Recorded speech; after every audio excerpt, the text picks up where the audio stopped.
When you first time come in class 10 CBSE board exam class, you might be think of that class 10 science is too much tough and you haven't read anything till now and you want to read something now and want to score 500 out of 500 in class 10 board exam and 100 out of 100 in class 10 science. Then, hello everyone, this is Goku Foundation, your Goku Dada, your most trustful Dada.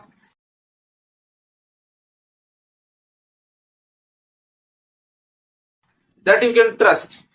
So today, আমি একটা chapter নিয়ে এসেছি chemical reaction and equation এবং এই চ্যাপ্টারের important topics তোমাদের দেব যেগুলো তোমাদের সবথেকে মোস্ট একদম আসবে তো আসবেই বোর্ডসে এই হাত থেকেই কোশ্চেন দেয় এমসিকিউ বলা যায় যাই বলো। এখানে আমি ভিডিওটাকে দুভাগে পার্ট করে দিয়েছি। 14টা চ্যাপ্টার আছে। এই ভিডিওতে তুমি 6টা চ্যাপ্টার পড়বে এবং নেক্সট পার্ট 2 আসবে এর একটা, সেখানে তোমার বাকি চ্যাপ্টার যেগুলো আছে সেগুলোকে আমি কভার করব। ওকে, এবার প্রথমে কেমিক্যাল রিঅ্যাকশন এন্ড ইকুয়েশন দিয়ে আমরা স্টার্ট করলাম। এখানে মোস্টলি এই 4টে টপিকের উপরই আসে এবং এই 4টে টপিকের উপর যে কি কি কোশ্চেন আসে সেগুলো আমি আজকে তোমাদের বলবো। So first of all let me take out my NCERT book.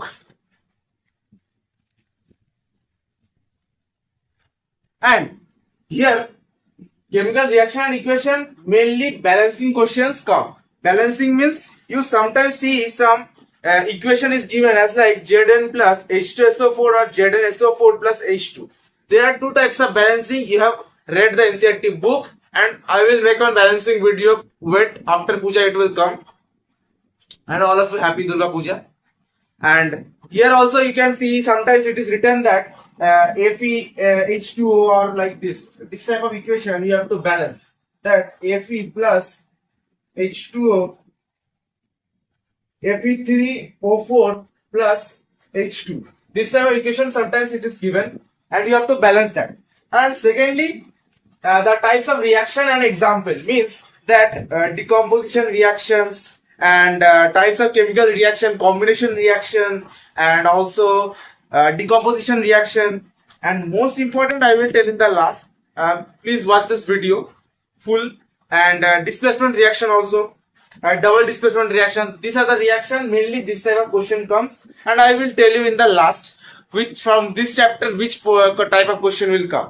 And the color change activities means the activity that is given in this chapter. You must read. এখান থেকে যে কোশ্চেন গুলো দেবে মোস্টলি অ্যাক্টিভিটি রিলেটেড কোশ্চেন আসে। আমাদের class 10 chemistry যেটা আছে তোমরা এটা পড়ছো সেখানে অ্যাক্টিভিটির থেকে যে কোশ্চেন গুলো আসে না সেইগুলো সব থেকে ইম্পর্টেন্ট এবং তার বাইরে কোনো কোশ্চেন হয় না যেগুলো ইম্পর্টেন্ট না। আর রিডক্স তো তোমরা সবাই জানো, অক্সিডেশন রিডাকশন ভাই পড়ে যাবে, এর বাইরে কোনো কোশ্চেন আসে না এই চ্যাপ্টার থেকে। এবং ভিডিওর লাস্টে আমি এই চ্যাপ্টারের কিরকম কোশ্চেন আছে সেইগুলো বলবো। So now come with the next chapter. It is acid, bases and salt. In this chapter you will read only this 4. It is most important if you are starting from now. If you have already done then revise this 4 একদম ভালোভাবে পড়বি যাতে এই chapter থেকে যে question আসে তাহলে তোমাদের জন্য কোনো সমস্যা না হয়। Indicators plus pH scale, chloro alkali process, POP plaster of Paris যেটাকে আমরা লিখি CaSO4 ডট হাফ H2O, এই যে জিনিসটা সেটা যেন একদম ইম্পর্টেন্ট তোমরা যেন মুখস্থ করে যাও। যেটা হচ্ছে তোর CaSO4 হাফ H2O, এই পয়েন্টটা ইম্পর্টেন্ট। এবং যে তোমাদের অ্যাসিড বেসেস এন্ড সল্টস এর page number 31, this page is most important. এখান থেকে কোশ্চেন সবার থেকে বেশি আসে এবং বোর্ডে আসবে তো আসবে, গোকু দাদার guarantee, you can trust me. আর ওয়াশিং সোডা আর বেকিং সোডা এই চ্যাপ্টারের লাস্টে কিরকম কোশ্চেন আছে সেটাও বলবো এই টপিক থেকে। তো এটাই পর। এবং নেক্সট চ্যাপ্টার হলো মেটালস আর non metals. So chemical properties of metals, reactivity series, exceptional cases, এই চ্যাপ্টার থেকে যত এক্সেপশনাল কেসেস আছে সবগুলো যেন পড়া হয় এবং এই 4টে টপিকের বাদে কোনো থেকে কোশ্চেন আসবে না। কেমিক্যাল প্রপার্টিজ অফ মেটাল, মেটালের যা যা প্রপার্টিজ আছে কেমিক্যাল, এবং রিঅ্যাক্টিভিটি সিরিজ এটা সব থেকে ইম্পর্টেন্ট। এবং রিঅ্যাক্টিভিটি সিরিজ মুখস্থ করার ট্রিক আমি শর্টসে দেবো, তোমরা ফলো রাখবে চ্যানেলটাকে এবং লাইক আর সাবস্ক্রাইব করবে। এক্সেপশনাল কেসে যত এক্সেপশনাল কেসেস আছে মেটালকে নিয়ে সব পড়ে যাও, এখান থেকেই বোর্ডের কোশ্চেন বেরোয় এবং এই চ্যাপ্টার এই করা টপিক থেকেই এক্সাম স্টেটার কোশ্চেন বেরোয়, এক্সাম স্টেটার থেকে জিজ্ঞেস করিস। মেটালার্জি এটা আছে, মেটালার্জি সব থেকে ইম্পর্টেন্ট এবং লাস্টে আরো ইম্পর্টেন্ট বলছি। তো এবার আমরা আসি হলো কার্বন এন্ড কম্পাউন্ড।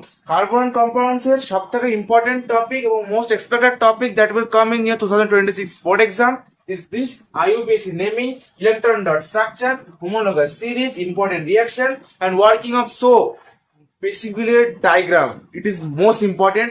ডায়াগ্রামটা তোমরা প্র্যাকটিস করে নিও, যেখান থেকে কোশ্চেন গ্যারান্টি দেবে এবং ডায়াগ্রাম তোমাদের ড্র করতেও দেবে।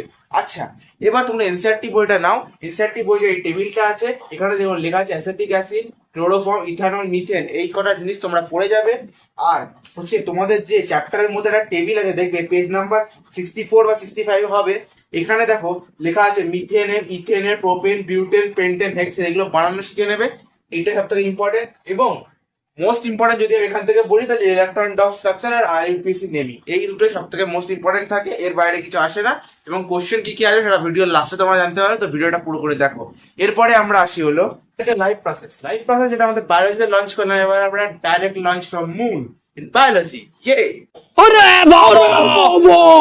সো নাও লাইভ প্রসেসে হিউম্যান হার্ট যেটা আছে, হিউম্যান হার্টটা সব থেকে ইম্পর্টেন্ট এবং এক্সেপশন যে পোর্শনটা আছে, যত কোশ্চেন আছে এই চারটে টপিকের থেকে যত কোশ্চেন আছে সবকটা কোশ্চেন যেন তোমরা ভালোভাবে পড়ে যাও, তাহলে তোমাদের বোর্ডস এর মার্কসটা ওই যে 500 আউট অফ 500 বা 100 আউট অফ 100 ইন সায়েন্স আসবে।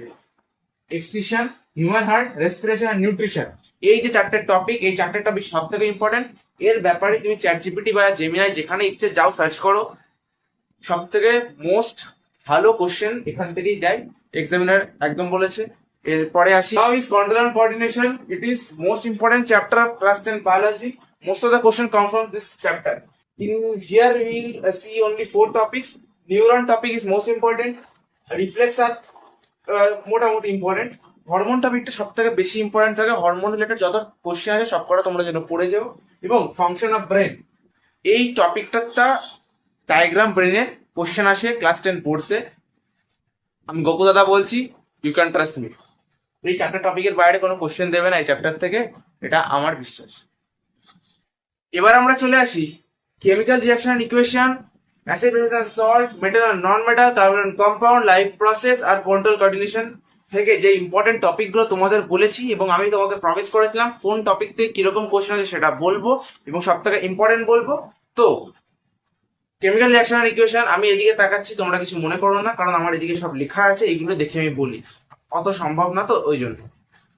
কেমিক্যাল রিঅ্যাকশন ইকুয়েশন থেকে যে তোমরা স্ক্রিনের উপর যেটা দেখতে পাচ্ছ ছবিটা, balancing, types of reaction and example, chlor alkyl change activities, redox, এই যে চারটে টপিক তোমাদের বলেছি, ব্যালেন্সিং থেকে মোস্টলি এমসিকিউ কোশ্চেন আসবে।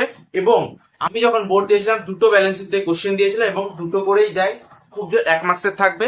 ব্যালেন্সিং এমনিও মানুষ পারে, তুমি অল্প একটু দেখে নিও এবং ব্যালেন্সিং এর ভিডিওটাও আমার সামনে আসবে, সেটাও তোমরা দেখবে। আর টাইপস অফ রিঅ্যাকশন এক্সাম্পলের থেকে specifically decomposition reaction is the most important reaction, যেটা প্রত্যেক বছর বোর্ডে জিজ্ঞেস করে, এবছরও জিজ্ঞেস করবে। আর ডিসপ্লেসমেন্ট রিঅ্যাকশনটাও কিন্তু ইম্পর্টেন্ট। আচ্ছা, আর অ্যাসিড বেস এন্ড সল্ট, এখানে তোমার বেসিক্যালি বেকিং সোডা যত রকমের কোশ্চেন আসে সেই কোশ্চেন গুলো তোমরা যেন পড়ো, এটা আমার বিশ্বাস তোমরা এবং এখান থেকে পড়ে যাবে, এর বাইরে কোনো চ্যাপ্টার থেকে কোশ্চেন জিজ্ঞেস করবে না। আচ্ছা, এবার মেটালস আর নন মেটালস চ্যাপ্টার 3 আমরা শুরু করলাম। এবার রিঅ্যাক্টিভিটি সিরিজের যে গিভ রিজন টাইপ কোশ্চেন, এই কোশ্চেন গুলো আসে হচ্ছে রিঅ্যাক্টিভিটি সিরিজ থেকে গিভ রিজন টাইপ কোশ্চেন, যেটা তোমরা স্ক্রিনের উপর দেখতে পাচ্ছ। এইসব টপিক আমরা এটা পড়িয়েছি ভিডিওর মধ্যে, এইখান থেকেই তোমার কোশ্চেন আসে। এবং যে এক্সেপশনাল কেসেস যেটা আছে HNO3 রিঅ্যাকশন উইথ মেটালস, এখান থেকে কোশ্চেন কিন্তু গ্যারান্টি দেবে এবং 110% গ্যারান্টি। রিঅ্যাক্টিভিটি সিরিজ থেকে give reason type question, exceptional cases থেকে HNO3 reaction with metals guarantee দেবে, মেটালার্জি থেকে ক্যালসিনেশন, রোস্টিং, ইলেকট্রোলাইটিক রিফাইনিং, এই কোশ্চেন গুলো কিন্তু আসবে। আচ্ছা, এবার কার্বন এন্ড কম্পাউন্ডস চ্যাপ্টার 4 যে তোমাদের বললাম, এখান থেকে ইলেকট্রন ডট স্ট্রাকচারে ইথানল আর অ্যামাইন, এই দুটো টপিক কিন্তু most important. Homologous series MCQs most important reaction যেটা আছে, esterification, saponification, dehydration of ethanol আর ওয়ার্কিং অফ সোপের ডায়াগ্রাম, এই কটা জিনিস তুমি মিস করে যাও, কার্বন অ্যান্ড কম্পাউন্ডস তোমাকে পুরো শেষ করে দেবে। কার্বন অ্যান্ড কম্পাউন্ড সব থেকে মোস্ট কেমিস্ট্রিতে এমন একটা চ্যাপ্টার যেখান থেকে most of the time question আসতে থাকে এবং এই বছরও আসবে। ওকে, লাইভ প্রসেস থেকে তোমাদের এক্সেপশনালি যে তোমাদের এক্সক্রিশন যে টপিকটা বলেছি এক্সক্রিশন, সেখান থেকে স্পেসিফিক্যালি নেফ্রনের ডায়াগ্রাম সব থেকে ইম্পর্টেন্ট। নেফ্রনের ডায়াগ্রামটা প্র্যাকটিস করে যাবে। কোনোবার জিজ্ঞেস করেনি, কিন্তু জিজ্ঞেস করে নিতেই পারে। এটা কিন্তু তুমি যখন বলতে পারবে না যে সিলেবাসের বাইরে ছিল। Human heart diagram is most important, practice করো, এখন থেকে প্র্যাকটিস করো, হয়ে যাবে। রেসপিরেশন, অ্যারোবিক, অ্যানারোবিক সব থেকে ইম্পর্টেন্ট। নিউট্রিশনের ডায়াগ্রাম কিন্তু মোস্ট ইম্পর্টেন্ট, পড়ে যাবে। কন্ট্রোল এন্ড কোঅর্ডিনেশন, যেখানে তোমাদের 4টে টপিক বলেছি, neural, reflexes, hormone topic is very important, and function of brain. Hormone topic is most important. Function of brain থেকে এমসিকিউ দেবে। নিউরনের হচ্ছে ফাংশন অ্যান্ড ডায়াগ্রাম পড়ে যাবে, নিউরনের রিফ্লেক্সার ডায়াগ্রাম পড়বে। তো এই যে আজকে যে 6টা চ্যাপ্টারের ডিসকাশন আমরা করলাম, এই 6টা চ্যাপ্টার তোমরা পড়ো এবং এর পার্ট 2 আসবে। চ্যানেলটাকে লাইক আর সাবস্ক্রাইব করে দেবে এবং তোমাদের বন্ধুদেরকেও শেয়ার করে দেবে, যাতে সবার হেল্প হয়। সবাইকে হেল্প করলেই তোমরা কিন্তু নিজেরা হেল্প পাবে। এটা ভেবো না যে তোমরা যদি কাউকে হেল্প করো তাহলে তোমার মার্কস কমে যাবে। আমি বলছি ভাই, মার্কস কমে, মার্কস আরো বাড়বে, কারণ তারাও তোমাকে আশীর্বাদ করবে যে তুমি যেন ভালো হও পড়তে। তোমার জন্য পড়তে হবে। বাই।